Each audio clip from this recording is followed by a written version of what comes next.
buenas noches, personas que se conectan a esta hora, eh, como lo hacen todos los días martes. Les damos gracias a cada uno de ustedes por estar una vez más acompañándonos en este nuevo faro. El programa de los días martes donde hablamos de temas eminentemente proféticos, temas que tienen que ver mucho con lo que está escrito dentro de la escritura, eh, particularmente en los libros como Apocalipsis, como los libros de profecía, así como Daniel, como Ezequiel, como Isaías y bueno, tantos otros que mencionan aspectos que tienen que ver con lo que es el final de los tiempos. Incluso recuerdo de que hace algunos programas estuvimos hablando de Mateo 24, que si bien es cierto, no es un libro que se le catalogue como profético, pues sí dentro de él hay una profecía dada directamente por Jesús y donde hace referencia al final de los tiempos. Y ese estudio recuerdo que hace un par de meses lo tuvimos en este espacio. Así de que básicamente lo que buscamos o pretendemos a través de estos faros de los días martes es poder justamente abordar este tipo de temas, poderle llegar a cada uno de las personas, a cada uno de los amigos, a cada uno de los familiares y de las personas que se conectan y abrir un poquito más tal vez lo que tienen como conocimiento en cada uno de estos eventos y correlacionarlos particularmente con lo que ya está sucediendo a nivel del mundo, pero también con lo que vendrá eh, al final de los tiempos, así como lo dice la escritura.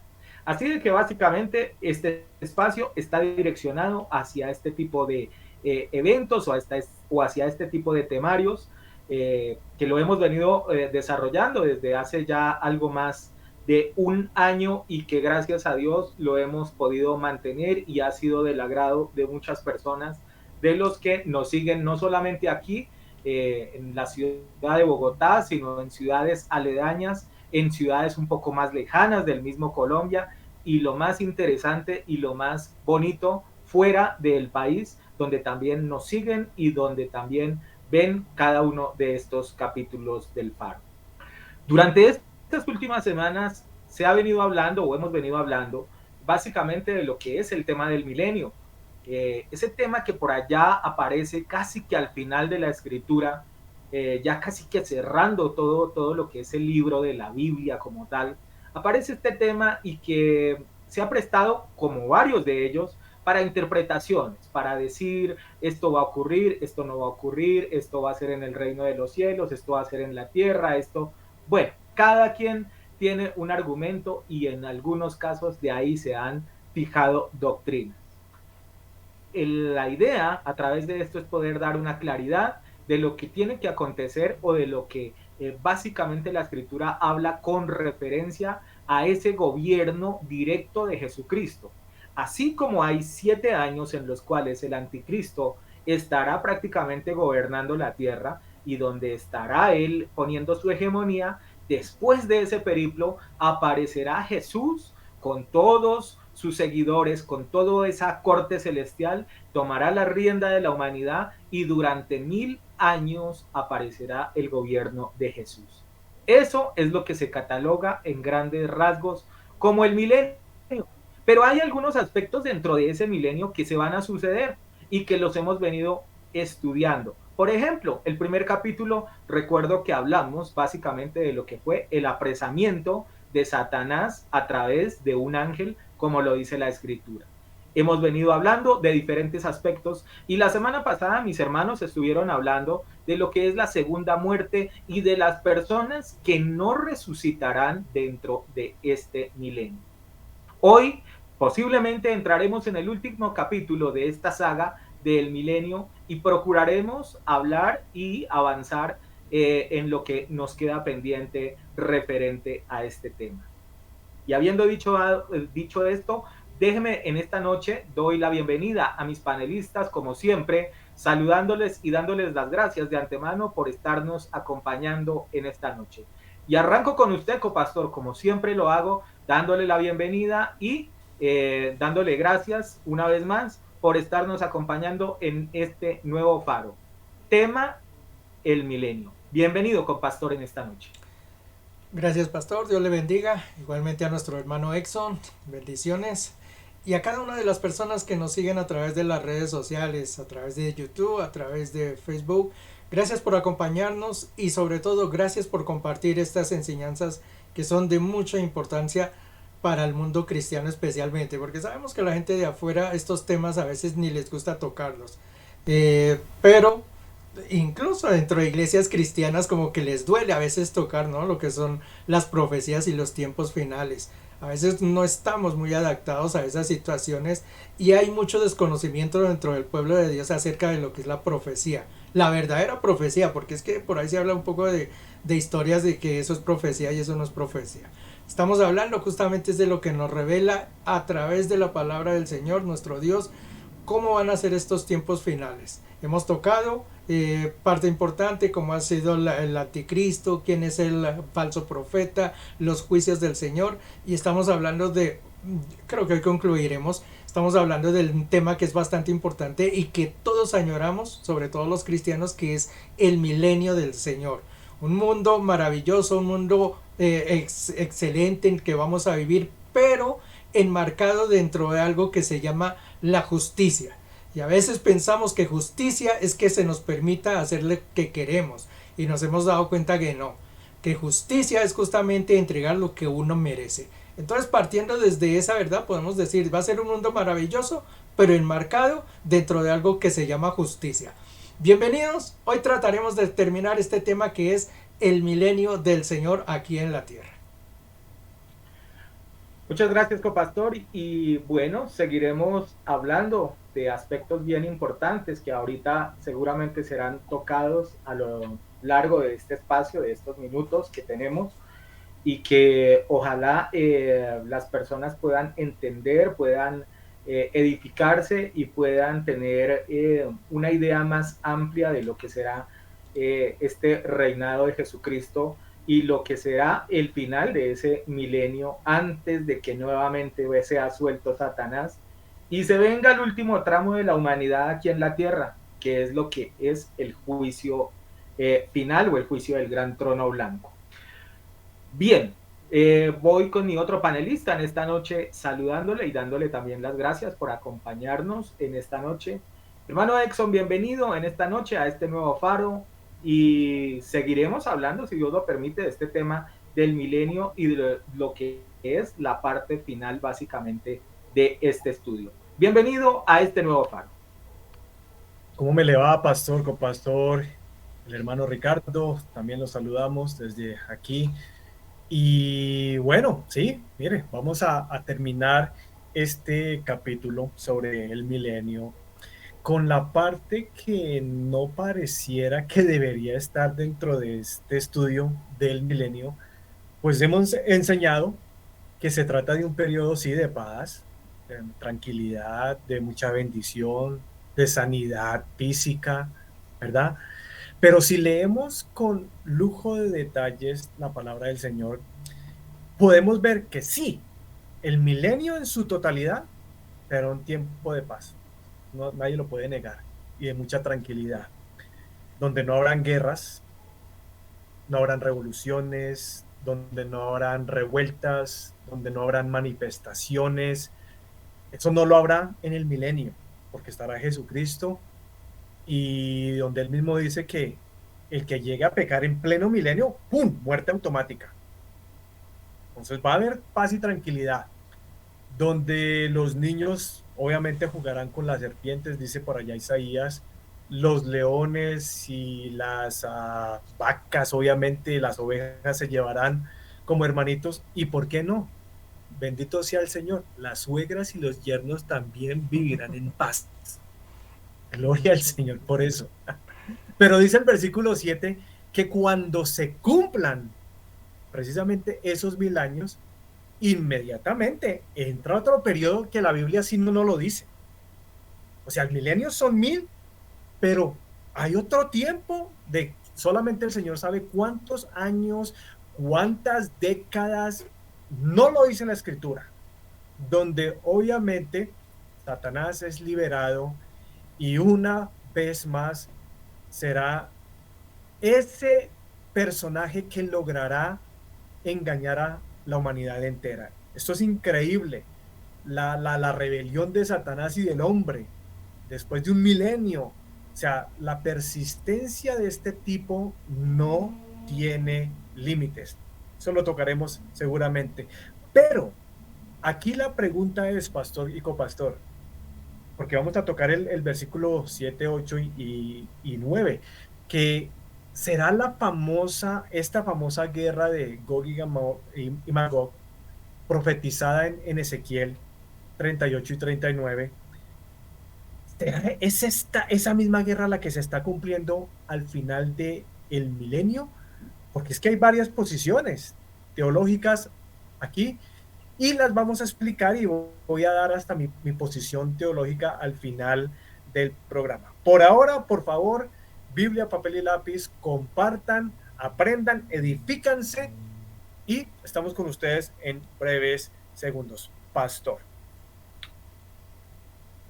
Bueno, indudablemente nuestro hermano Exxon toma algún punto de referencia eh, en el asunto de lo que hace referencia a la guerra de Gog y Magog, que seguramente esta noche lo estaremos hablando, y que es como el último ítem que ya aparece, digamos, antes de lo que viene siendo ya el juicio del gran trono blanco, que seguramente será espacio para otro programa, para otro estudio, porque justamente la semana pasada recuerdo que escuchándolos a ustedes dos, se hablaba precisamente de lo que es el argumento de donde aparece, por ejemplo, el purgatorio, de donde aparece el limbo, de donde aparece todo este tipo de creencias, ¿cierto? En las cuales aparentemente si se diera esto, por ejemplo, trayendo a colación lo que ustedes mencionaban la semana pasada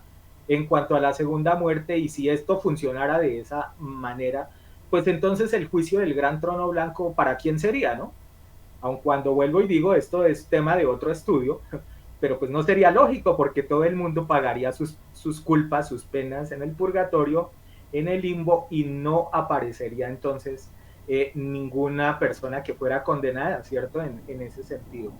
Pero este tema, de la guerra de Gog y Magog, es preámbulo justamente de lo que va a ser ese último aspecto de ese juicio en el gran trono. Así de que eso es lo que básicamente vamos a tratar de mencionar en esta noche de estudiar, y hago nuevamente acotación a lo que decía el hermano Exxon, porque esta profecía está también en el libro de Ezequiel.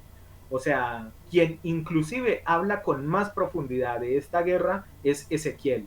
Entonces es interesante mirar y hacer un comparativo sobre lo que se menciona ahí con lo que hace alusión aquí en el pasaje que está en Apocalipsis. Pero para ello los voy a invitar a que entremos a la escritura y nos vamos a ubicar en Apocalipsis capítulo 20. Pero hoy no voy a leer todo, porque ya esto creo que ha sido bastante ya trajinado durante estos programas. Solamente me voy a ubicar en el versículo 7, en el versículo 7 en adelante hasta el verso 10. Voy a leer esos 4 versículos básicamente, y voy a utilizar la versión Reina Valera. Y aquí dice de la siguiente manera: cuando los 1000 años se cumplan, Satanás será suelto de su prisión.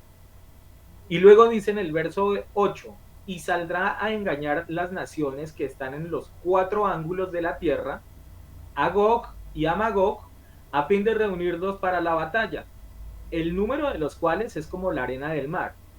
Y subieron sobre la anchura de la tierra, y rodearon el campamento de los santos y de la ciudad amada. Y de Dios descendió fuego del cielo y los consumió.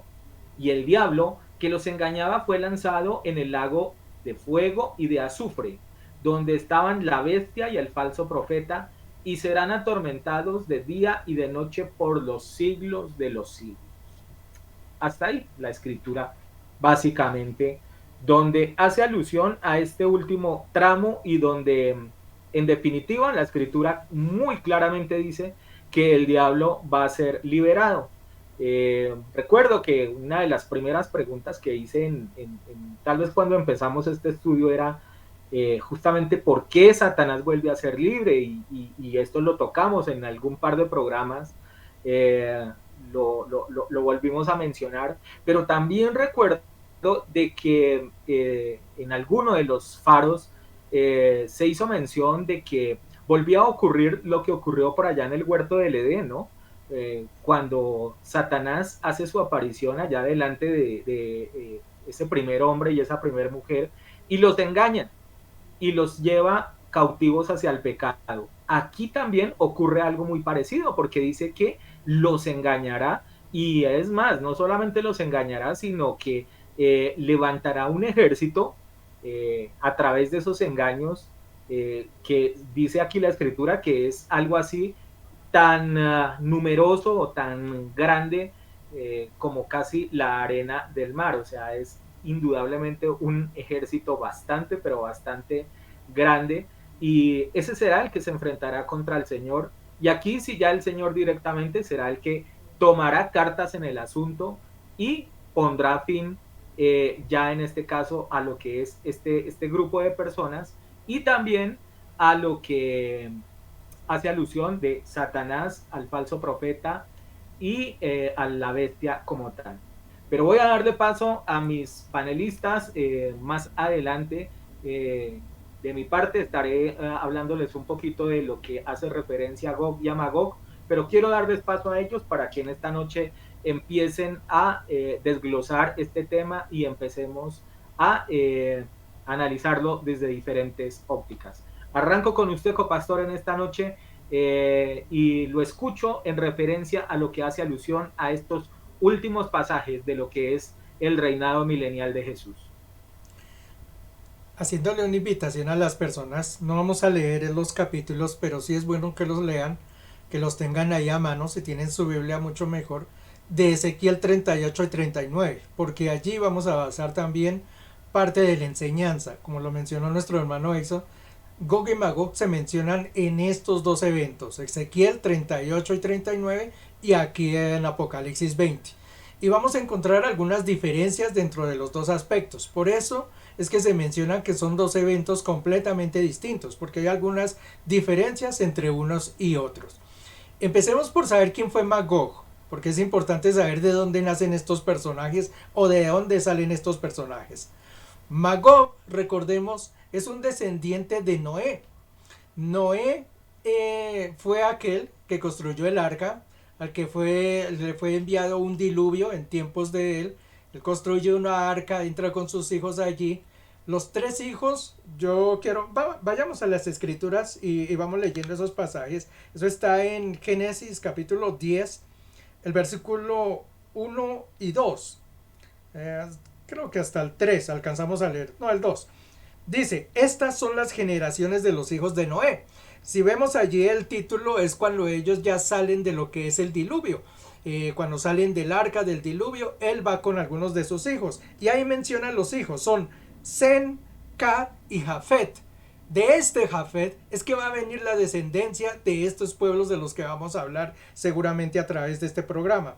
Sigue diciendo, a quienes nacieron hijos después del diluvio. Recordemos que la orden del Señor para Noé fue justamente la misma que le dio a Adán y Eva, que era que conquistar el mundo, volverlo a repoblar nuevamente, que las naciones volvieran a surgir. Y es lo que hacen. Ellos salen a diferentes lugares, los hijos de Noé. Sigue diciendo en el versículo 2, los hijos de Jafet, que es el que mencionamos, dice son Gomer, Magog, Medal, Javán, Tubal, Mesab y Tirás.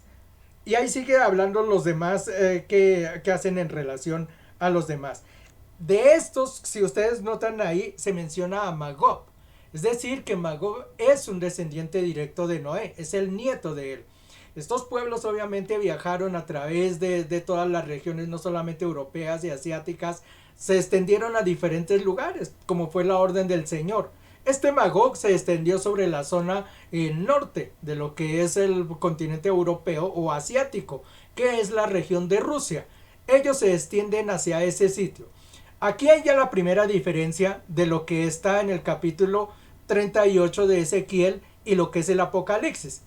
Porque miramos que aquí en el Apocalipsis se menciona que vinieron de los reinados de Gog y Magog. Es decir, son dos reinos, dos lugares, dos tierras existentes. Sin embargo, cuando vamos a Ezequiel, lo que nos muestra es que Magog era la tierra, pero a Gog no la nombra como un reinado o como un sitio, sino dice que Gog era el príncipe de Magog, es decir, era el gobernador de Magog. Entonces ya hay una gran diferencia entre los dos eventos que se da. Uno, porque son dos reinados, y en la otra es un reinado con un príncipe o un gobernador que se llama Gog. Esa es la primera gran diferencia que hay entre los dos. Ya estamos viendo que entonces de dónde vienen estas regiones o estos pueblos. Ya los decimos, fueron pueblos que fueron hacia el norte de lo que es el continente asiático y europeo. Por eso se cree que estos lugares o este Magog hace referencia principalmente a Rusia. Entonces ya sentados sobre ese lugar, estamos viendo entonces quién es Magog, quién es Gog. Creo que entonces podremos a especificar algunas cositas y algunas diferencias que hay más entre estos dos pasajes, tanto el de Ezequiel como el de Apocalipsis. Bueno, lo primero entonces, como siempre, Yes. desde la parte histórica es analizar de dónde apareció entonces este Magog, y podemos definir, de acuerdo a lo que nos aporta el copastor, es que su origen básicamente es por el lado de descendencia de Noé, ¿cierto? Prócer o precursor de lo que vendría siendo Israel, ¿cierto? Del pueblo hebreo como tal. Y uno de sus hijos, recordemos de que habían tres, uno de sus hijos, Jafet, ¿verdad? ¿Cierto, copastor? Estamos Sí, en, el tercer hijo. Claro, Jafet es el que es padre de de Magog. uno de esos hijos que es Magog. Me gustaría también de que, así como se ha analizado cuál es el origen básicamente de este pueblo, pudiéramos de alguna manera geográficamente, de alguna manera poderlos direccionar hacia dónde probablemente se ubicó este pueblo, ¿cierto? Eh, Esto para tener idea más o menos de lo que tendrá que ocurrir o de lo que podría ocurrir, digamos, en épocas ya del apocalipsis. Bueno, aun cuando sabemos, y ya mis dos hermanos lo dijeron, que hay algunas diferencias tanto en Ezequiel como en el caso del apocalipsis, pero seguramente sí es interesante en algún momento poder tener más o menos el lugar de origen, vuelvo y digo, geográficamente, de donde puede aparecer tentativamente este grupo de Magog, ¿cierto? Para más o menos tener una idea por qué se puede dar esa circunstancia, porque indudablemente esto también tiene que tener algún tipo de motivación o de coherencia a la hora de querer atacar al pueblo israelí. Voy contigo, hermano Correcto. Exxon, para que sigamos avanzando en el tema de Gog y Magog. Correcto. Me uno a lo que acaba de terminar diciendo Jairo, y ya de entrada entendemos que hay dos guerras de Gog y Magog. La de Ezequiel 38-39, ¿verdad? Y la otra es la que vamos a entrar aquí en estudio en Apocalipsis 20, pero no es el mismo evento profético, a pesar de que tienen los mismos nombres iniciales. ¿Cuál es la guerra de Gog y Magog? Digamos, de Ezequiel 38. Y buena pregunta por parte de Miguel, porque hay que ayudar a la iglesia a entender geográficamente de qué parte se está hablando. Pero es muy complicado dar una fecha o tiempo de esta guerra de Ezequiel 38, ¿verdad? Porque yo he visto por lo menos 4 posiciones en las redes sociales, en los púlpitos, a través de teólogos, a través de predicadores. Eh, una de ellas afirma o creen de que esta guerra de Gog y Magog, y para que la iglesia se vaya entrando o empapando de quién estamos hablando, sí, es Rusia. Entonces, muchos creen que esta guerra va a ocurrir momentos antes del arrebatamiento de la iglesia, ¿verdad?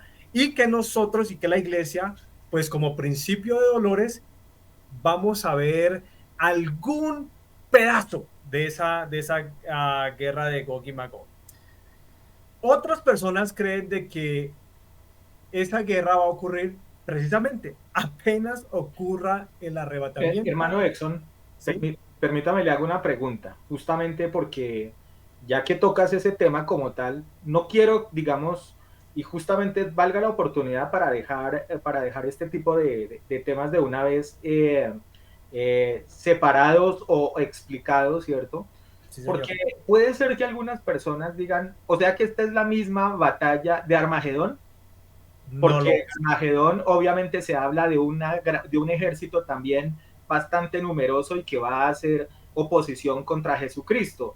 Y como acá vuelve a repetirse ese mismo hecho, es muy fácil concluir o sacar como una básica de esta idea de que es el mismo evento. Entonces, puede ser que nosotros conozcamos el significado, pero lo coloco simplemente para que las personas que a lo mejor tienen esa confusión o que en el momento en que lean esto entiendan de que si es el mismo evento o si es algo completamente distinto. Perfecta pregunta, pastor, y la vamos a aclarar, porque yo estoy seguro de que ahorita hay hermanitos en la fe que llevan 20, 30 años que creen de que esta guerra de Gog y Magog es exactamente la misma del final del tiempo que es Armagedón, y no lo es. Entonces lo quiero explicar juntamente con la palabra. Ustedes me pueden ayudar, copastor y pastor, teniendo ahí listo Ezequiel 38 y 39, y nos vamos a mover en ciertos versículos para que la gente entienda, ajá, qué diferencia. Entonces, eso no es leer por leer y a la larga terminamos, no, pues a la larga eso son guerras que no nos competen a nosotros, pues nosotros posiblemente estemos allá en el cielo, pero hey, esto tampoco nos puede llevar a nosotros a relajarnos, porque en algún momento tú tendrás que dar una enseñanza sobre estos temas delicados que son también proféticos. Entonces, pastor, como mencionaba, hay personas que creen que esta guerra es poco después del arrebatamiento, después del rapto. Hay otro movimiento que dice que no, que esta guerra de Gog y Magog es precisamente a mediados de la gran tribulación, ¿verdad? Y los finales, los otros, donde posiblemente me incluyo yo, que son los que creemos que es a mediados de la gran tribulación o prácticamente al final de la gran tribulación. Esa es la posición mía personal. Muy poca evidencia teológica y bíblica encuentro de que sea o antes del arrebatamiento o poco después del arrebatamiento. ¿Por qué? Porque precisamente el anticristo va a tomar ese tiempo pues para levantar su gobierno por los primeros 3 años y medio. Entonces ahí no va a haber guerra, ahí va a haber es tranquilidad, va a haber es paz, una paz falsa, una paz mentirosa, para que usted me logre entender. Pero una vez que obviamente sea ya desenmascarado anticristo y él se revele como falso Mesías, pues ahí es donde sí va a haber una mano de guerras entre unos y otros que posteriormente va a terminar con una guerra mundial hacia Jerusalén y en contra de Jesucristo. Entonces, el caso aquí es aclarar las diferencias entre las dos guerras para entender cuál es cuál, a pesar de tener el mismo nombre. Entonces, hay personas, como lo vengo mencionando, que creen que Gog y Magog será la guerra, digamos, al final de la gran tribulación, cuando Jesús, ¿qué? Baje con la iglesia y con su voz, dice la palabra del Señor, que los va a destruir. Lo que es incorrecto, porque la última guerra que se está profetizando ahí en Apocalipsis no es la de Gog y Magog, es la famosa guerra de Armagedón o la tercera guerra mundial.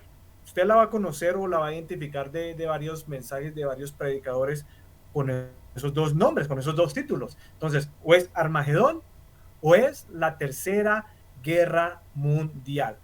Lo que sí quiero aclarar y lo que debemos aclarar aquí en estos programas, obviamente escatológicos, es que Rusia y varias naciones árabes y africanas van a atacar o a intentar atacar a Israel, sin lugar a duda, mientras el anticristo se las arregla para reunir al resto de las naciones europeas y obviamente las occidentales. Hablo de Norteamérica, Centro y lamentablemente Suramérica.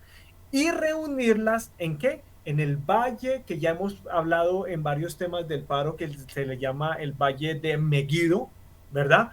Que está en Apocalipsis capítulo 16, que es una planicie de muchos kilómetros a la redonda y que ya estudiamos en la sexta copa, aquí en el Faro. Ustedes pueden regresar a los estudios y como está escrito, que Dios tiene que secar el río Éufrates, ¿verdad?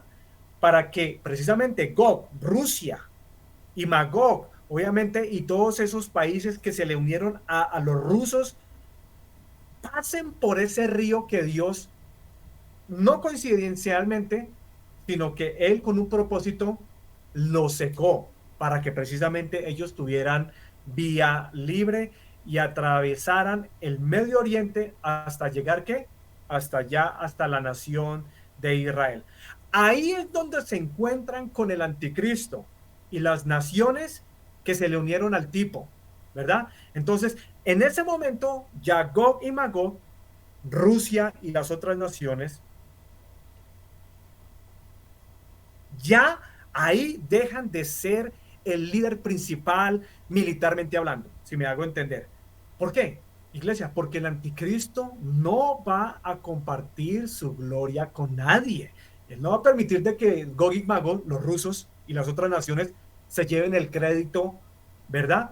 Cuando él es el hombre chacho, cuando él es el hombre de la noticia, cuando él es el campeón, cuando él es el super mesías. Entonces, él no va a permitir que los rusos ni ninguna otra nación africana y de Arabia, pues obviamente se tomen ese crédito. Entonces, lo importante aquí para iniciar y que vayamos entendiendo geográficamente lo que estamos tratando de enseñar es que mire que ya se fomenta una guerra. Gog, Magog, las naciones de Arabia, las naciones de África, ahí ya se va arreglando una guerra. ¿Por qué? Porque ellos quieren también destruir a Israel. Ellos también se quieren meter con el pueblo de Dios, pero ellos tienen un interés muy diferente al que tiene el anticristo. Por favor, pastor, usted lo acaba de mencionar. Comencemos con Ezequiel capítulo 38, versículo 1, ¿verdad? Si lo tiene ahí a mano. Ezequiel 38, 1. Vino a mí palabra de Jehová diciendo. ¿Sigo el versículo 2? El versículo 2. Dice, hijo de hombre, pon tu rostro contra Gog en tierra de Magog, príncipe soberano de Mesac y Tubal, y profetiza contra él. Paremos ahí. Listo. Ya de entrada, el Espíritu Santo nos revela que Rusia, obviamente, es el país inicial, el que va a tener los recursos militarmente, y los tienen. Ustedes miren, ahorita Rusia y China son prácticamente los países militarmente con mayor alcance bélico. Pero mírese que también nos menciona en tierra de Magog. Jairo lo acaba de explicar. Gog es, por decir, el presidente de Rusia. Si lo traemos en épocas de hoy, es Vladimir Putin. No sabemos si él vaya a ser el hombre que vaya a cumplir la profecía o se levante otro, pero para que usted entienda, Gog es el líder, el presidente, el gobernante. Magog, obviamente, es la nación, en este caso, Rusia. Pero también menciona que hay unos príncipes soberanos de Mesec y de Tubal. ¿Quiénes son esos tales Mesec y Tubal? Mucha gente ha creído que son otras naciones y otros países totalmente diferentes. Al irnos a la parte escatológica, o sea, al filtro, a la lupa, sigue hablando de ¿qué? De la misma Rusia. ¿Por qué? Porque Mesec, para la teología, lo traemos a traducción como Moscú, como la ciudad principal de, lo acabamos de leer, de Magog. Entonces, Magog es Rusia, Mesec es Moscú, Y la pregunta, ¿quién es Tubal? No les causa curiosidad saber, bueno, entonces, ¿quién es Tubal? Tubal viene siendo la segunda ciudad que en algún momento tuvo precisamente Rusia, que es lo que le llamamos San Petersburgo o San Petersburg, donde actualmente es la capital o la sede de la Corte Constitucional de Rusia. Por eso es que el primer versículo, si volvemos y lo leemos con mucha claridad, ahí en Ezequiel 38, la palabra que el Señor le está dando aquí a Ezequiel va primeramente hacia un país, que es el versículo 2. Gog, presidente, Magog, Rusia, pero también está la ciudad principal dentro de Rusia, que es Moscú, y el parlamento, de donde obviamente pues van a planear cómo es que va a ser la invasión en contra de Israel. Entonces, mire cómo la palabra sí es fácil a veces de explicarla, pero hay que tener mucho cuidado con los detalles. Y continúa diciendo, y profetiza contra él. Sin embargo, Rusia va a tener un par de parceritos, un par de aliados en esta guerra. Copastor, continúeme ayudando ahí con el versículo 5 y al versículo 7, por favor. Y seguimos explicando. Dice, Persia, Cus y Fud con ellos, todos ellos con escudo y yelmo. Gomer y todas sus tropas, la casa de Togarma de los confines del norte y todas sus tropas, muchos pueblos contigo. Prepárate y apercíbate tú y toda la multitud que se ha reunido a ti y sé tu guarda. Aquí vamos a responder la pregunta del pastor Miguel. Geográficamente vamos a colocar, no sé si el copastor nos colabora con una imagen de ahí de esta área de Gog y Magog, ¿verdad? Porque ¿quién es Persia? Persia nada más ni nada menos que es la nación de Irán, donde en el año, me acuerdo perfectamente, en el año 2005 más o menos, en ese entonces este líder o presidente que se llama Mahmoud Ahmadinejad, dijo en vivo y en directo que Israel, y eso usted lo puede verificar en YouTube, que Israel debe ser ¿qué? Eliminado del mapa. El tipo no sabía, pero estaba cumpliendo el famoso Salmo 83. ¿Qué anuncia este salmo? Que estos enemigos se van a reunir en secreto, y no sé si el pastor nos puede colaborar leyendo el Salmo 83, que estos países se van a reunir en secreto y van a querer destruirlos. ¿Para qué?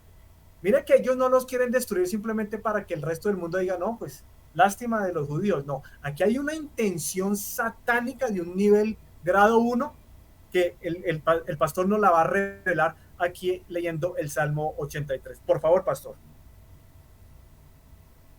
¿Qué versículo? ¿Todo el Versículo Salmo? 1, versículo 1, versículo 3, si lo tiene ahí. Se dice, oh Dios, no guardes silencio, no calles, oh Dios, ni te estés quieto, porque he aquí que rugen tus enemigos y los que te aborrecen alzan cabeza. Contra tu pueblo han consultado astuta y secretamente y han entrado en consejo con tus protegidos. Y versículo 4. Han dicho, venid y destruyamos para que no sea nación y no haya más memoria del nombre de Israel. Increíble. Las palabras de este tipo estaban profetizadas en la palabra del Señor. ¿Cuál es la intención de ellos? Destruirlos para que nunca más sean una nación en el planeta y que prácticamente queden erradicados y que no quede memoria de ningún judío o israelita. Esta es la intención y por eso es que este Persia, que estamos viendo aquí en el versículo 5 de Ezequiel 30 y 38, pues obviamente se va a unir.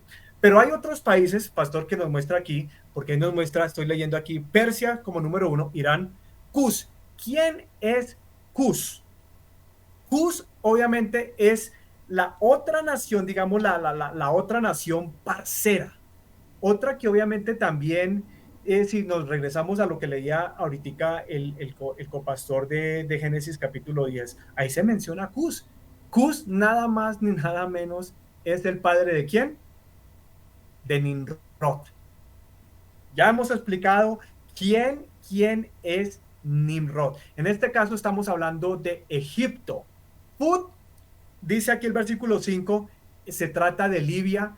Y estos, me puse a la tarea de investigar, y estos livianeses, como le quieran llamar ustedes, al principio, digamos, de la gran tribulación, ellos van a apoyar al anticristo.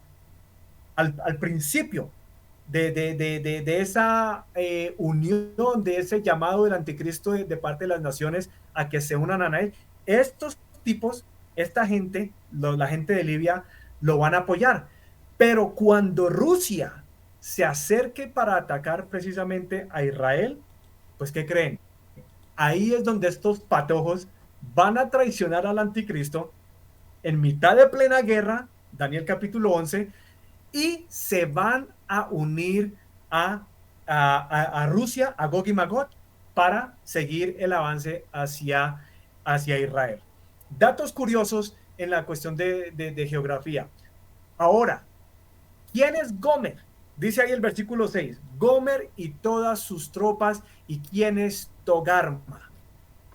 ¿Quién es Gomer? Alemania.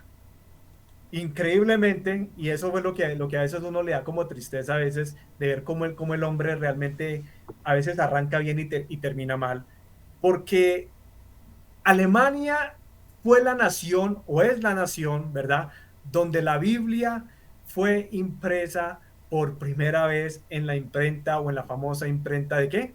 De Gutenberg, allá en Alemania. Hablando por allá de 1400 algo.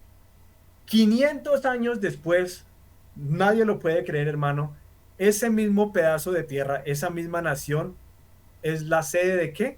De la masacre, o el centro de la masacre de más de 6 millones de judíos, de donde precisamente salió la Biblia.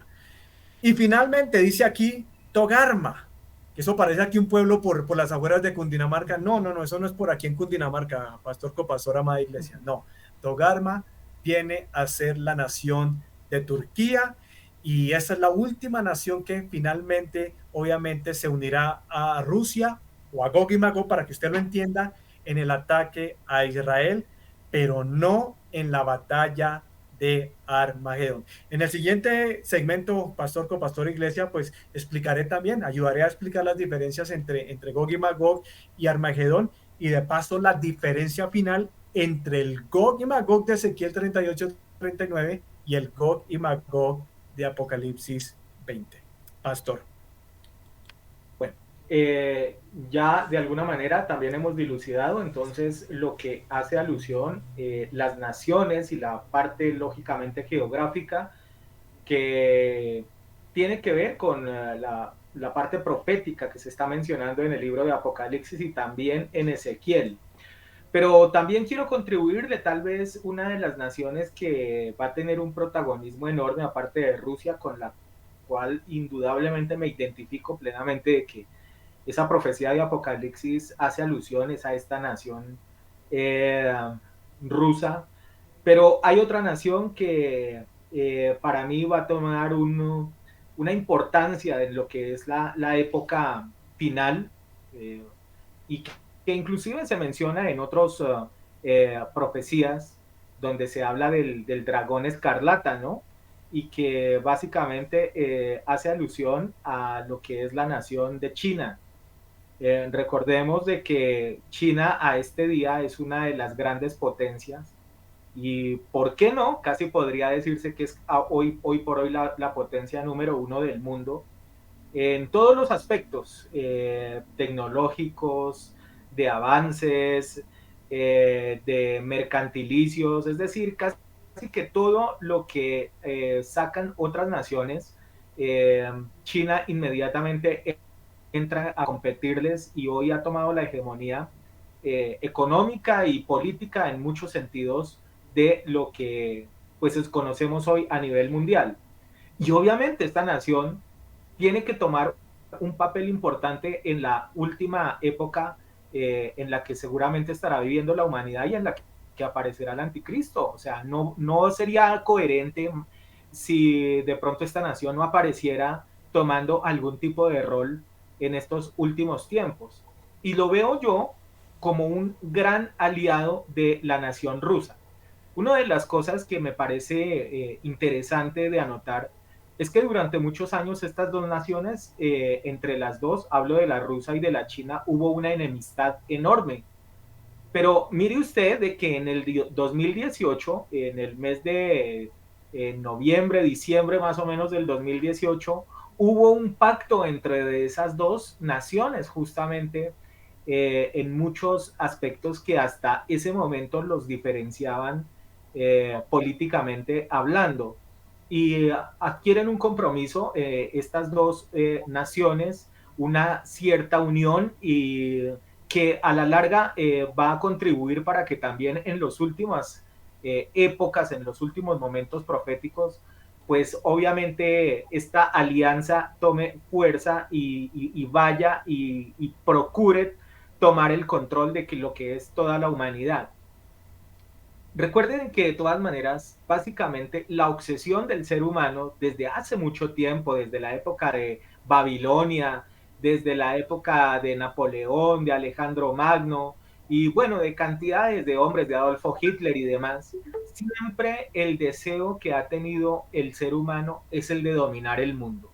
Y para dominar el mundo, obviamente hay que pasar por encima de absolutamente todo. Y esto será algo de lo que justamente procurarán lograr con la ayuda justamente de Satanás a través de lo que va a ser esa última guerra que va a aparecer después del milenio.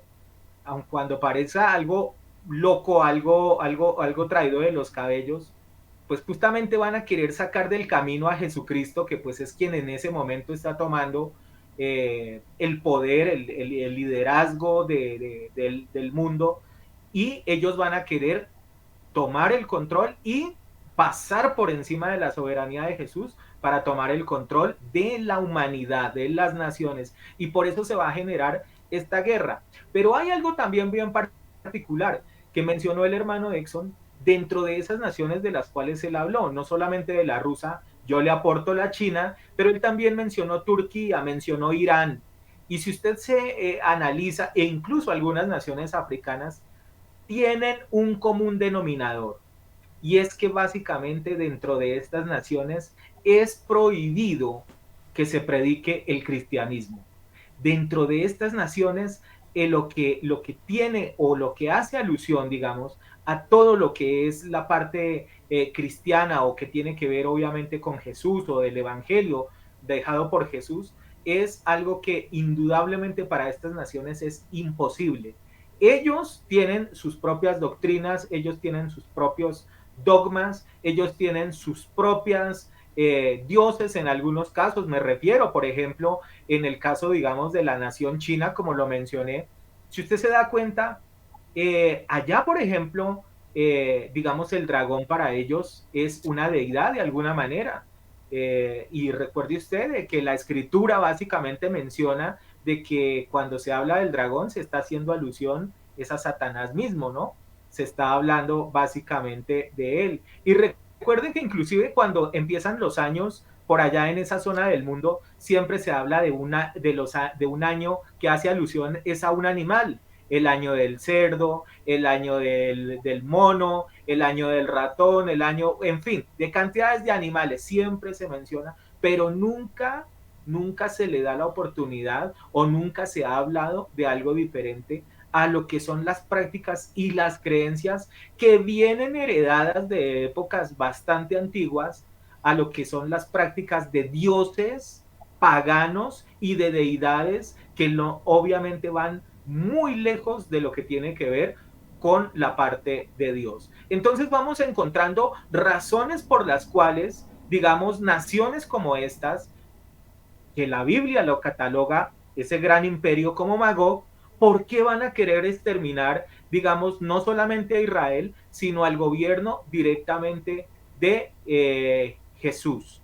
en ese momento, en ese reinado milenial. Y solamente antes de pasar con el copastor para que sigamos avanzando, quiero dejarles un datico. El hermano Exxon mencionó al presidente de Rusia, al señor Vladimir Putin. Pues desde cuando hice este análisis de este tema, algo de lo que me encontré es que el nombre Vladimir es de origen ruso y básicamente está compuesto por dos frases que significan dueño de algo o tener poder. Entonces, podría ser de que efectivamente este hombre sea quien se encargue en algún momento de liderar eventualmente esa guerra contra el Señor. No lo estamos afirmando, pero es una posibilidad enorme y digamos que cumple con bastantes de las características de lo que podría ser ese líder de esa nación de Magog. Voy con usted, copastor. Yo le quiero añadir un datico más ahí, eso que lo que usted termina de decir acerca de lo que es el señor Vladimir Putin. Lo, los soviéticos, o el pueblo soviético, ellos son descendientes de una etnia que es la eslava. Ellos son eslavos, fueron conquistados por ellos y ese pueblo es de esa denominación. Ellos tenían obviamente su propio idioma, así como nosotros en el español descendemos de los latinos y tenemos raíces latinas en nuestro idioma. Igualmente el ruso, su base es el eslavo, la lengua eslava. Esa es la base de ellos. Pues resulta que ese nombre que usted que menciona, el de Vladimir, hablando de lo que es el presidente hoy en Rusia, ese nombre significa en el eslavés, imagino que así es que se dice, no sé si es eslavés o esloveno, debe ser eslavés que se menciona. Ese nombre traducido a ese idioma original de allá, ¿sabe qué significa? Príncipe de paz. Es eso lo que traduce ese nombre, Vladimir Putin. Vladimir significa príncipe de paz. Y mencionas, es muy curioso, ¿no? Que ese nombre le pertenezca a ese ser, haciendo alusión justamente a nuestro Dios, a Jesús también, que también se llama así, el príncipe de paz, ¿no? Entonces es bastante llamativo que ese nombre traduzca ese tipo de situación. Bien, hemos hablado de varios países que están involucrados en esto, en atacar a Israel. Y yo no sé si alguien se ha hecho alguna vez la pregunta, bueno, pero ¿por qué Israel? ¿Qué tiene Israel, no? Para ser atacado, siendo un pueblo tan pequeñito, tan chiquito. Eso es como atacar, digamos, aquí a Uruguay en Sudamérica. ¿Qué tendría Uruguay para atacarlo todas las naciones? ¿Qué tan importante es Israel para todo el mundo? Y segundo, Israel, mire que está hoy en día defendido. Si a Israel hoy en día no lo han atacado y no lo han invadido, es porque está defendido por una mano que se llama la de Estados Unidos, aunque no lo crean. Estados Unidos es el que sostiene hoy en día a Israel y por eso no ha permitido una invasión masiva. La pregunta es, ¿y dónde aparece ahora Estados Unidos? ¿Dónde está Estados Unidos? Entonces, dentro de la profecía, ¿qué va a pasar? Entonces esas dos preguntas están por ahí. ¿Qué va a pasar con Estados Unidos? Y segundo, ¿por qué Israel es tan importante? ¿Por qué Rusia querría o China querrían dominar a Israel? ¿Por qué no van y dominan, por ejemplo, Turquía o Grecia o Italia, que es más importante? ¿Por qué quieren dominar a Israel? Pues existen razones importantes por eso. El hermano Exxon también mencionó acerca de las diferencias que existían entre los dos batallas que van a existir de Gog y Magog, mencionadas en el capítulo 38 de Ezequiel, 38 y 39 y Apocalipsis 20. Una gran diferencia, y que él la tocó ahí tangencialmente, es que dense en cuenta que allá en 38 y 39 de Ezequiel se menciona es que los pueblos del norte, y él mencionó los pueblos del norte, que es justamente Rusia, que es Alemania, que es Turquía, los pueblos del norte vienen a invadir a Israel. En Apocalipsis dice algo muy distinto. En Apocalipsis dice que es las naciones de todo el mundo irán a atacar a Israel. Entonces ahí hay una gran diferencia. Mientras que en la primera batalla que se menciona en Israel son unos pueblos que vienen del norte, En la otra batalla, que es la de Apocalipsis, no son unos pueblos, es el mundo entero el que se va a reunir para atacar a Israel. Esa es otra gran diferencia que existe en esas dos batallas. Y otra cosita, ampliando lo que dijo nuestro hermano Exxon acerca de que podría ser en épocas de la tribulación esta primera guerra de Gog y Magog. Eh, Mire que allí dice, en el contexto, cuando miramos en el capítulo 38, dice en el contexto que Israel estaba viviendo como una cierta paz. Si ustedes miran hacia adelante del versículo 8 en adelante, menciona que Israel estaba viviendo como una cierta paz y durante eso fue atacado por esos tales pueblos de Gog y Magog. Pues bien, ¿ustedes saben qué es lo que ocurre justamente en la época de la tribulación? Recordemos que una de las cosas que se menciona allí como Satanás entra o como el anticristo entra es que firman un tratado de paz, recuerden. Él viene con un reinado de paz y firman un tratado de paz. Es decir, Israel en ese tiempo va a estar en un momento de paz. Algo muy similar de lo que está mencionando allá en Ezequiel 38. Por eso se cree entonces que se va a dar durante ese tiempo de la tribulación, en esos primeros años, porque va a haber una paz ficticia. Y ahí en Ezequiel menciona justamente de que Israel va a estar viviendo como un reinado de paz cuando va a ser atacado por esos pueblos que mencionó nuestro hermano Exxon. Ahí notamos entonces dos grandes diferencias. La otra, pues obviamente, si esta batalla de Ezequiel es durante la época de la tribulación, pues Apocalipsis es bien claro cuando nos dice que va a ser al final del milenio, después de que ha venido nuevamente a Satanás. Entonces hay una gran diferencia en eso. Una es como a mitad de la tribulación, la otra ya va a ser antes de lo que va a ser el juicio. Bien, terminamos que nuestro hermano Exxon complemente lo que tenía allí para decirnos acerca de las diferencias de estos Gog y Magog, tanto de Ezequiel 38 como Apocalipsis 20.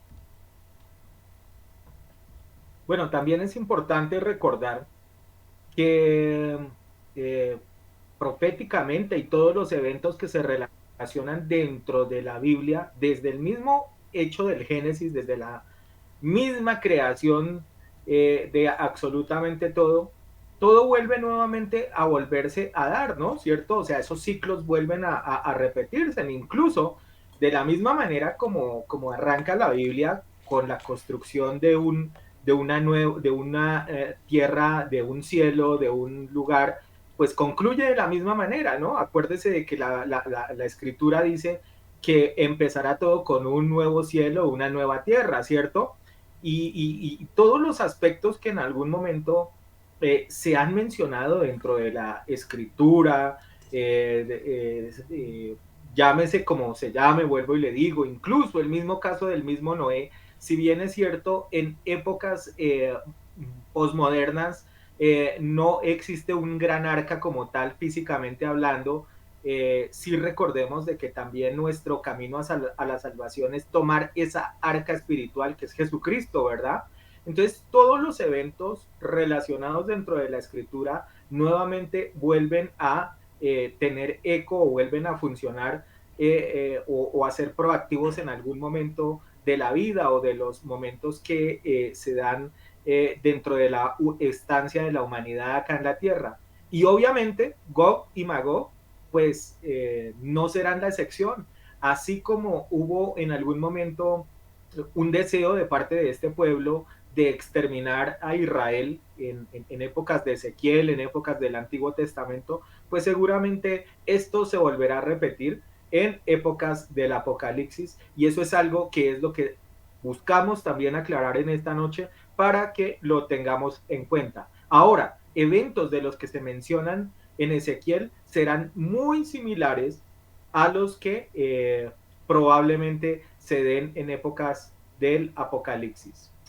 Voy contigo, hermano Exxon, en esta noche para ir seguir mencionando lo que es el tema de Gog y Magog y las diferencias que hay en algunos pasajes de Ezequiel con respecto al Apocalipsis. Preguntaron ustedes ahí, ¿y qué pregunta se tiraron ustedes ahí? Y toca responder.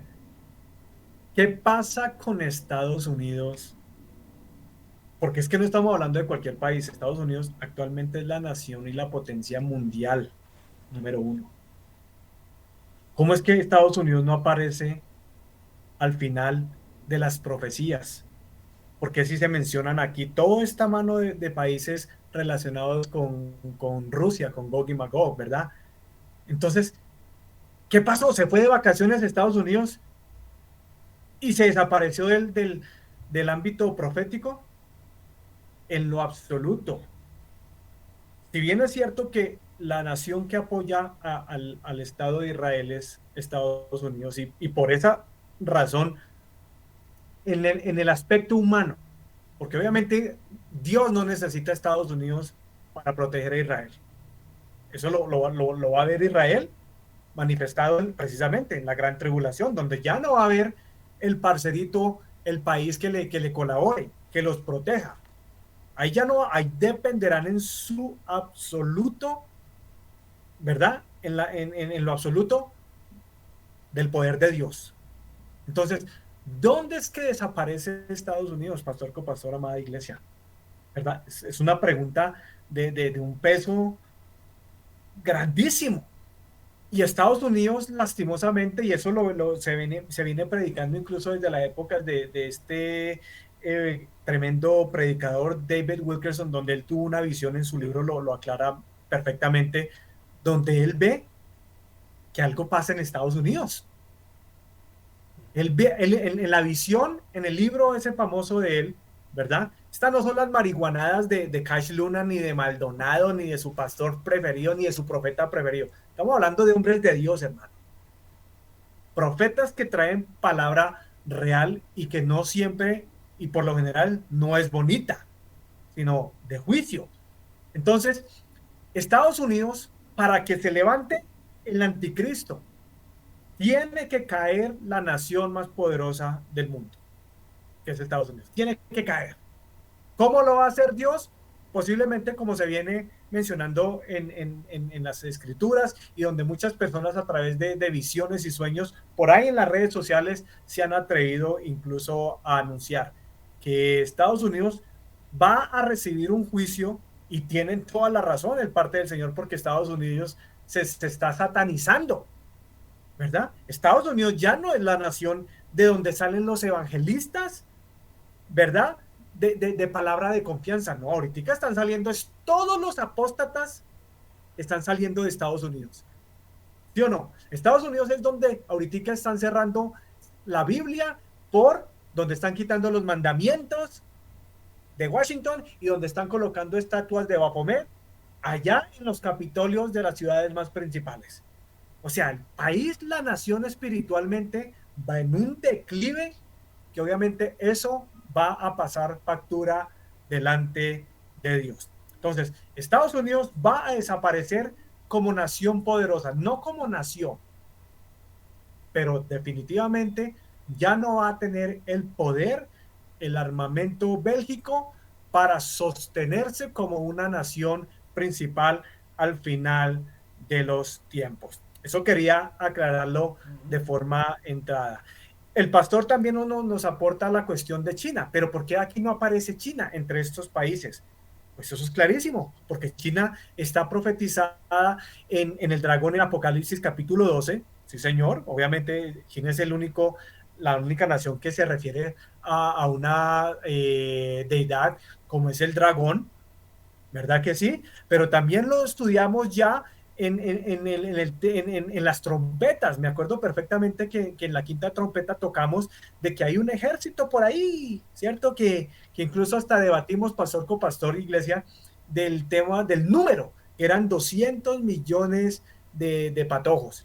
Y que unos decían que, bueno, eso es un número simbólico, otros decían, no, esto es un número realmente del cual actualmente China es el único ejército en el planeta que puede sostener 200 millones de soldados. Entonces, datos impresionantes que nos ayudan precisamente a complementar el tema de estas guerras, de la de Gog y Magog, y juntamente también con la de Armagedón.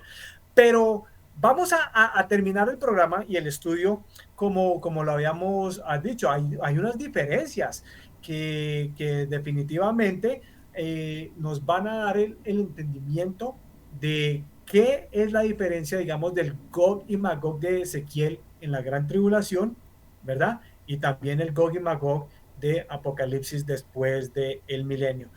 Por ahí yo sé que el pastor tiene todavía Apocalipsis, Ezequiel, perdón, capítulo 38, porque el Gog y Magog, la Rusia y todos esos países, específicamente Rusia, aquí no menciona China, la Rusia siempre ha tenido ese delirio de ¿qué? De expandirse en tierras. Porque esa nación ya es grande, ¿verdad?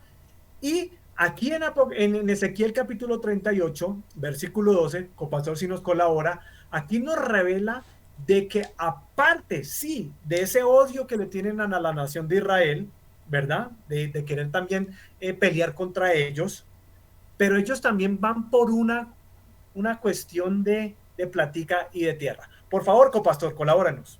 Ezequiel 38, 12.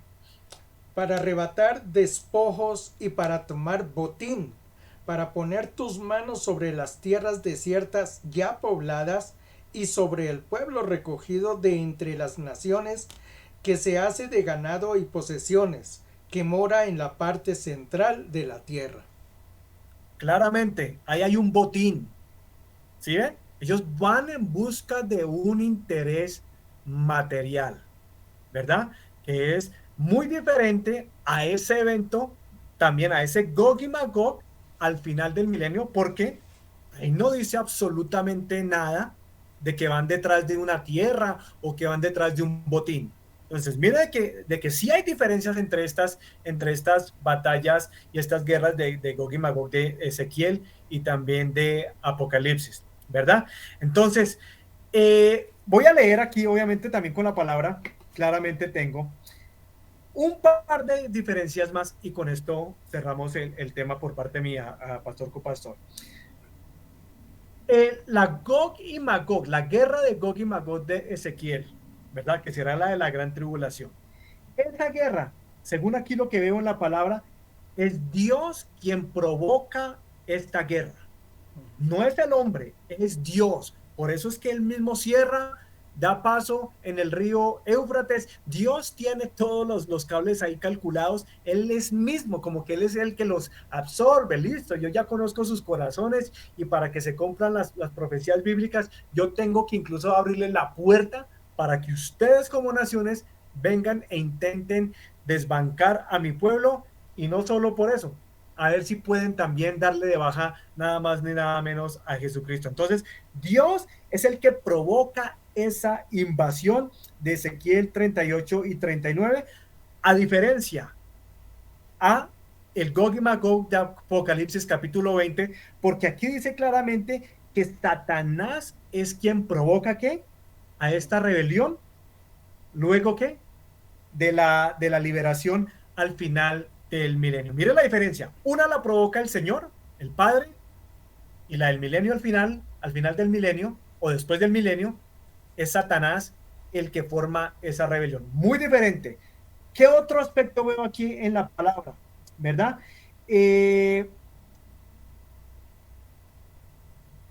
Claro, totalmente. Este dato me pareció muy importante aquí. Digamos, luego del ataque de Gog y Magog, van a haber unos muertos. Van a haber muertos de la guerra de Gog y Magog, ¿verdad? Pero van a haber también unos muertos de la batalla de Armagedón. Unos dice claramente, y esto fue impresionante, porque es que nadie ve esos detalles, pastor copastor, ¿verdad? En la guerra de Armagedón, según lo que entendí aquí por la escritura, después de que Jesucristo destruye al anticristo y los ejércitos que se unieron, donde millones de soldados morirán. ¿Qué pasó con estos muertos? Ayúdame ahí también, copastor, ahí más adelantico, Ezequiel capítulo 39, versículo 4 y 5. ¿Qué va a pasar con los muertos de la guerra de Armagedón? Copastor.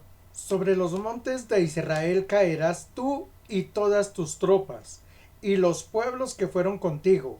A aves de rapiña de toda especie y a las fieras del campo te he dado por comida. Sobre la faz del campo caerás, porque yo he hablado, dice Jehová el Señor. Aquí estos muertos no los van a enterrar. Hablo de los muertos de la guerra de Armagedón. Entiendan esto. Pero ¿qué pasa entonces con los muertos? Porque ahí dice la palabra, que van a quedar ahí, no los entierran, ¿verdad?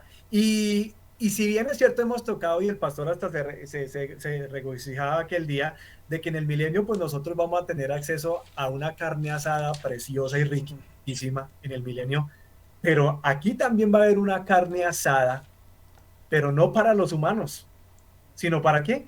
Para las aves de rapiña, porque la cantidad de muertos que va a quedar ahí tirada en la guerra de Armagedón, después de que se enfrenten con Jesús, eso va a ser, no van a poder ni siquiera enterrarlos. Y por eso es que las aves que se están mencionando son las que se van a pegar esos banquetes de carne humana.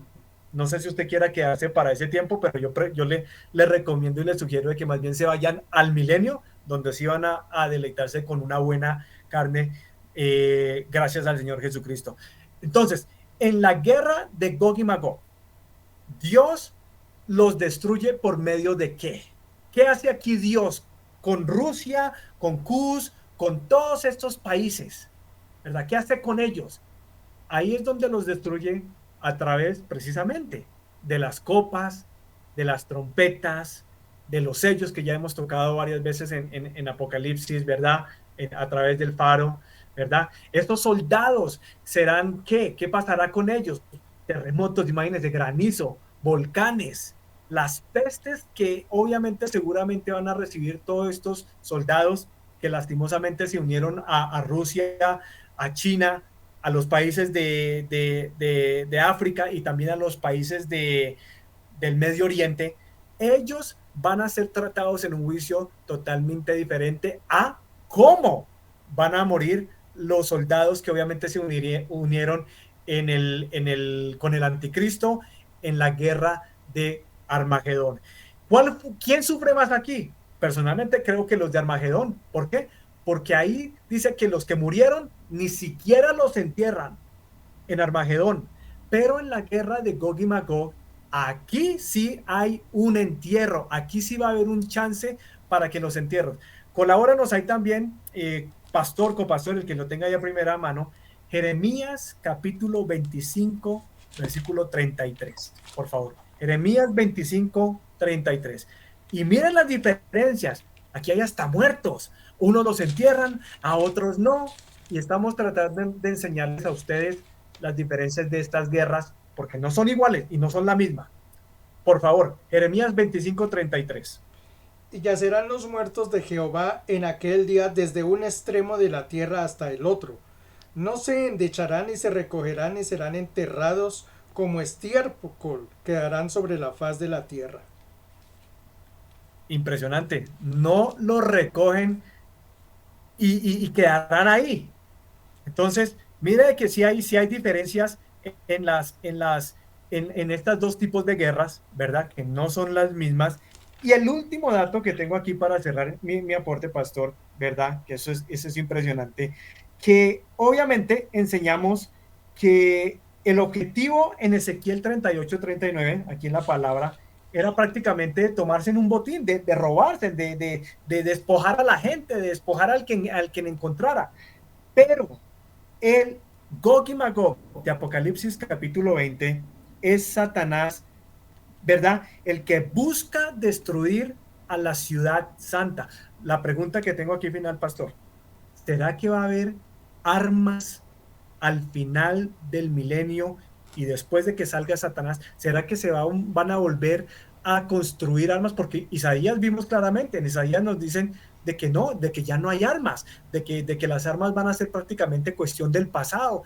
Entonces, aquí yo creo finalmente de que después de que sale Satanás obviamente del abismo, y obviamente lleva a las naciones a que se rebelen delante del Señor, no veo el sustento bíblico para otra guerra con armas. Sí, se van a tratar de avalanchar en contra de ¿qué? De Israel y la ciudad santa, donde estará la iglesia, ¿verdad? Pero cuestiones de guerras no creo que personalmente vayan a ver ahí. Y ahí es donde dice la palabra y termina aquí el estudio, que es donde Dios simplemente decide con fuego. Desciende fuego, los extermina y esas personas no van al infierno, automáticamente van al lago de fuego. ¿Para qué los va a llevar al infierno si los tiene que volver a sacar prácticamente ahí en el juicio del trono final? ¿Para qué los va a sacar del infierno para volverlos a meter? No, estas personas que se rebelaron después del milenio, después de haber conocido la gloria de Dios, después de haber visto a Jesucristo gobernar, inmediatamente son lanzados juntamente con Satanás al lago de fuego. Por mi parte, pastor, copastor, ahí culmina el estudio sobre el milenio. Bien, perfecto. Sí, ya prácticamente vamos cerrando también en esta noche lo que es este faro eh, y lo que hace alusión a este último tema que es la guerra de Gog y Magog. Para ir cerrando en esta noche este capítulo, copastor, lo quiero escuchar en esta noche y ir como concluyendo este estudio. Dos cositas para complementar lo que dice nuestro hermano Exxon, de lo que mencionó nuestro hermano Exxon. Una, eh, la gran diferencia que hay entre la batalla de Gog y Magog de Ezequiel y del Apocalipsis. En Ezequiel, hay en 39, 39, se me perdió el versículo. Bueno, se menciona que van a estar enterrando a las personas durante 7 meses. Se me perdió el versículo, ahorita lo estaba leyendo justamente. Eh, bueno, no lo tengo ahora ya a la mano. Menciona que van a estar enterrando a los muertos durante 7 meses. Si fuese la batalla del final, ¿para qué enterrarían? Si ya al fin y al cabo, después allí en Apocalipsis dice que después de esa guerra va a ser el juicio. Entonces no tiene ningún sentido que se vayan a poner a sepultar los muertos, porque ¿para qué? Entonces eso es una gran Versículo diferencia. 12 y 13, copastor. Versículo 12 y 13. 12 y 13, sí, Sí. dice, y en la casa de Israel los estará enterrando por 7 meses para limpiar la tierra. Efectivamente, ahí lo pueden ver. Versículos 39, 12 de Ezequiel. Van a estar enterrando. Entonces la pregunta, ¿para qué los entierran? Si ya va a ser el juicio, según vemos allá en Apocalipsis. Entonces por eso se nota que son dos guerras completamente distintas. Porque en una sí van a enterrarlos, en la otra pues no los necesitan enterrar porque ya termina esa guerra y es el juicio final, dice la palabra del Señor allí en Ezequiel. Total. Esa una cosa. Otra, acerca de lo que nos menciona que hoy en día está sustentado, digamos, Israel, o una de sus manos que le ayuda es Estados Unidos, pero que realmente Israel y el Señor principalmente no necesita de ayudas externas para poder defender Israel. Y eso se nota al final de la guerra que está teniendo allí contra Gog y Magog. Ahí en el 38, yo quiero que miremos versículos, los voy a leer porque son bien interesantes como los dice cómo va a terminar esa guerra. Voy a leer del versículo 18 en adelante. Dice, en aquel tiempo, cuando venga Gog contra la tierra de Israel, dijo Jehová el Señor, subirá mi ira y mi enojo. Nótese entonces que allí ya no se menciona que Estados Unidos es la que va a proteger a Israel o esto. Es el mismo Señor, como mencionó nuestro hermano Exxon. El Señor no necesita la ayuda de cosas externas. Él se vale para defender su pueblo. Y aquí lo demuestra. Él es el que se va a levantar cuando ya todas esas naciones van a atacar a Israel. Cuando Gog y Magog se levantan, es el mismo Señor el que se levanta a defender a Israel. Mira lo que sigue diciendo. Porque he hablado en mi celo y en el fuego de mi ira, que en aquel tiempo habrá un gran temblor sobre la tierra de Israel, que los peces del mar, las aves de los cielos, las bestias del campo y toda serpiente que se arrastra sobre la tierra y todos los hombres que están sobre la faz de la tierra temblarán ante mi presencia, y se desmoronarán los montes, y los vallados caerán, y todo muro caerá a tierra. Y en todos mis montes llamaré contra él la espada, dice Jehová el Señor. La espada de cada cual será contra su hermano. Y yo litigaré contra él con pestilencia y con sangre, y haré llover sobre él, sobre sus tropas y sobre los muchos pueblos que están con él, impetuosa lluvia, piedras de granizo, fuego y azufre, y será engrandecido y santificado, y seré conocido ante los ojos de muchas naciones, y sabrán que yo soy Jehová. Mire cómo termina la guerra de Gog y Magog. Cuando ya los tienen dominados, cuando seguramente van a caer, el Señor entonces es que se levanta y dice ahí mismo, habrá un gran temblor. Y noten, recuerden que esa región es de las regiones que más temblores se dan. Entonces dice que habrá un gran temblor, dice caerán los montes, se derribarán los muros. Hay algunos que afirman que de pronto hasta habla de un tsunami porque dice que los peces saldrán, que las aves caerán, dice que habrá pestilencia por todo lado y dice, y pondré la espada de uno contra el otro, es decir, ellos terminarán agarrándose entre sí mismos y termina diciendo, al final haré llover granizo y fuego sobre todos esos pueblos. Muchos dicen que puede ser un volcán que en ese momento explote y empiece a llover eso que dice, azufre y fuego sobre esos pueblos, y es la forma como el Señor va a defender a su pueblo. Nótese cómo la mano de Dios estará sobre Israel. Él va a ser el que va a defender al final al pueblo de Israel de esa guerra siniestra que se va a ejercer sobre ellos. Esto es lo que hablamos de Gog y Magog. Nos vemos la semana entrante. Dios les bendiga. Gracias, pastor. Gracias, hermano Exxon, por esta explicación en esta noche. Bueno, solamente dos cosas puntuales que quiero mencionar antes de concluir este capítulo del Faro. La primera, de que de todas maneras, si miramos aspectos que tienen que ver en el sentido de que ¿por qué tanto interés? Lo mencionó el copastor hace un rato, en una nación tan pequeña como Israel. Pues dése cuenta de que Israel de todas maneras geográficamente es un punto estratégico de todas formas a nivel del mundo. Y por otro lado, si lo vemos en el caso, digamos, eminentemente de Rusia, Rusia hoy por hoy es la nación que cuenta en su potencial con lo que es el dominio del gas que se produce para las diferentes partes del mundo, ¿no? Tiene el control prácticamente en su gran mayoría de este tipo de accesorio, llamémoslo de combustible, para poder funcionar varias de las empresas, y no solamente eso, sino varias de las casas inclusive que hay en diferentes partes del mundo.